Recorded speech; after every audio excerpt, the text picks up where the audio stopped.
This is one you do need to know about because, being homeless and alone and with your kids can be very daunting.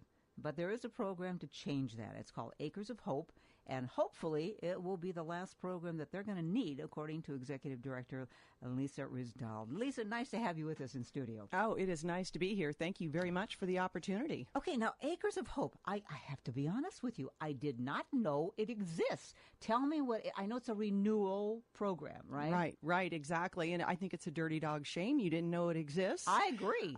So we're doing our best to make sure that everybody knows that we exist.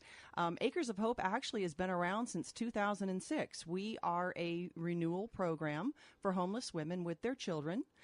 These women a lot of times are coming out of different homeless situations, and they come and live with us for up to 2 years while they work on a complete renewal of their lives. So it could be an abusive situation. It could be financial, a variety of things. All the above. A lot of times it's a combination of all those things. And what we find is that homelessness is not the issue.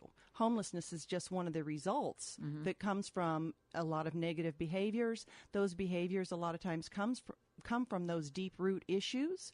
So we provide them with this safe haven where they can come and heal and transform and work on those issues that got them in that situation in the first place. So how do they come to you? Well, there's an online application process. Unfortunately, we're very small, so we do have to be a little bit selective about the women that come and stay with us, but they come to us through an online application process. They have a referral as well. Most of the women are coming to us out of other what we call feeder programs, where maybe they were in a rehabilitation situation, becoming clean and sober, and while they were in that program, they then can apply to come to us afterwards. Now, you say you're a small organization. How many women can you accommodate? Unfortunately, we only have enough room right now for 10 families at a time. We're working on hoping to be able to expand that in the near future, but right now we are limited to 10 families. Okay, so what do you provide? Obviously, shelter.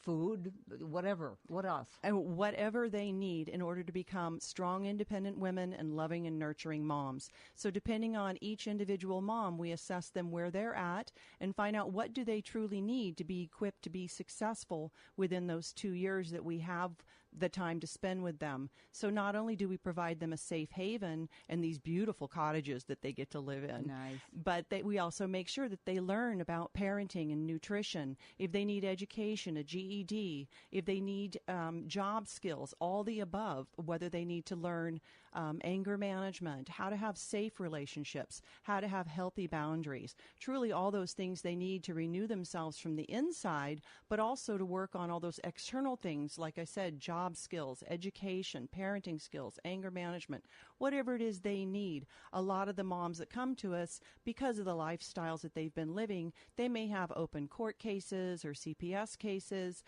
They may most likely have some financial problems that have had credit problems and all those other things that come along with that type of living, that they're able to stay with us long enough for us to be able to help them to resolve a lot of those issues so that when they graduate our program, they're able to be out there and be independent and be successful. Yeah, I mean, self-sufficiency is the whole idea. And I mean, especially when you have children. Absolutely. I always look at that and say, it's the kids who suffer. I hate to see that happen. It's all too true. And that's why what we say is we are breaking that cycle of homelessness. Right. Not just for these women, but for their children, and then for their children's children, and for generations to come. We do see that. It is a generational thing, and they almost think that it's a normal thing to be that way, and it's not. Well, absolutely. But guess what? If you have never seen anything different, you don't know any different. True. We have women that have come to us that are second, third, fourth generation sometimes. Really? So truly, these women are the most courageous women you will ever meet,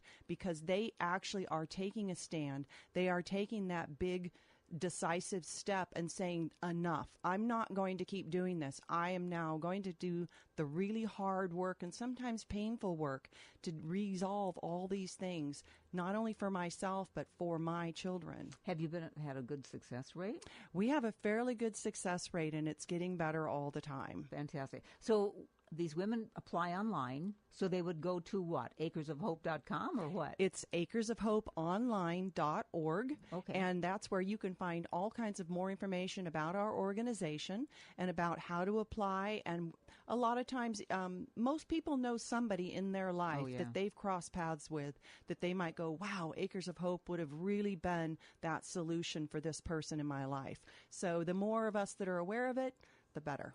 When they have an abusive situation, how do you protect these women? Because sometimes those abusive situations follow them wherever they go. Well, we are a secure campus. We're here in Auburn, but we are a secure campus, and so we take whatever steps we need, of course, good. physically as a campus to help them stay safe.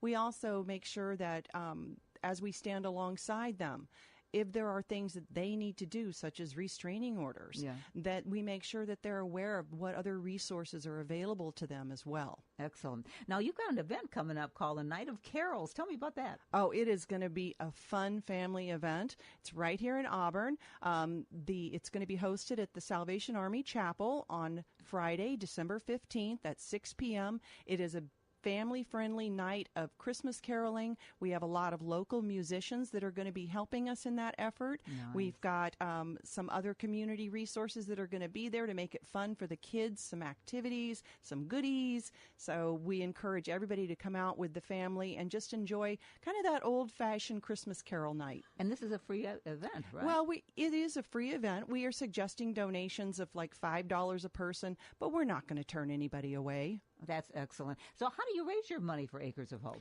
It's all through private donations. We don't receive any sort of public funding, so we're dependent upon our community and a lot of the local churches and a lot of private donors to really support us. We also have a thrift store down in Roseville called Renew. It's on Santa Clara, and that is one of our primary funding sources. It's volunteer-driven. We've got over 90 volunteers that run that place, and if you walk in, you're going to think you're in Pottery Barn. Not to give Pottery Barn a plug, but it's a beautiful place. I bet it's a lot cheaper. It's a lot cheaper, yes, but it is a gorgeous place. We have amazing volunteers that are incredibly talented.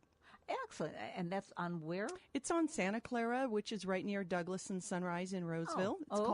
It's called Renew. Nice. If they have any more questions about Acres of Hope, maybe they know someone or they want to help out either by volunteering or donations, how do they get a hold of you? All the above. We welcome all that. They can, best thing to do is go to our website. Again, that's acresofhopeonline.org. Okay. You could also shoot us an email at office@acresofhopeonline.org. Most information, including different ways you can support us, either through volunteering or financial, or sometimes we tell people if you don't know any other way to support us, just go shopping at Renew. There you go. I love it. If they do have questions, can they call? Oh, absolutely. They can give us a call. We're at area code 530-878-8030. Fantastic. Keep up the good work is all I got to say. I mean, this is a wonderful, because so many organizations, they will have them for a very short period of time, 30, 60, 90 days, maybe 6 months. That's not enough to change your life. You are absolutely right, and that is why a lot of the women that come to us are able to get clean and sober, or they do come through those other programs which serve a purpose, and then when they come to us, they're ready to really do the hard work and get off that hamster wheel. And it ain't easy, is it? No, it is not. But you know what? They've got people like you and all your folks at Acres of Hope to help change their lives. Yes, they do. Thank you so much for joining. Well, thank you so much. Now, you got to keep me posted. Now I know about you, but you got to keep me posted on what you got going on. I promise. Okay. Lisa Riesdahl, who's Executive Director of Acres of Hope, or For Hope. Is it For Hope or Of Hope? Acres of Hope. I want to make sure I have the title right. Anyway, stay with